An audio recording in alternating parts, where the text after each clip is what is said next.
Assalomu alaykum, bizlarni kuzatib boruvchilar. Mana hozir yana bitta patsientimiz keldi. Hop, grijani sabablari, yana shunga o'xshagan muammolar, qiyshayis, siljishlar qayerdan kelib chiqadi desak, mana bitta holatni ko'rsataman. Mana ko'rishingiz mumkin. Oyoqni men cho'zmayapman, birlashtiryapman faqat. Ko'rasizlar qanchalik qiyshayligini. Ha, oyoqni mana yig'ishtiring, ha, bu yoqni ham.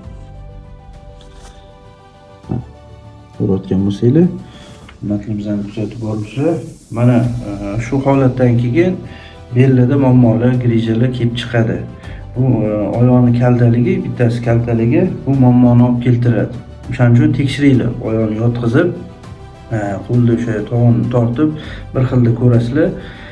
Holat agar bir xilda bo'lsa yaxshi, agar yo'q, holat mana shunaqa holatda bo'ladigan bo'lsa, ya'ni bittasi kalta, bittasi uzun bo'ladigan bo'lsa, buni to'g'rilashimiz kerak.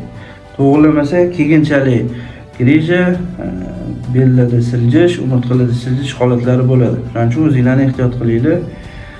Like, podpiska bosishni esdan chiqmasin. Salomat bo'ling.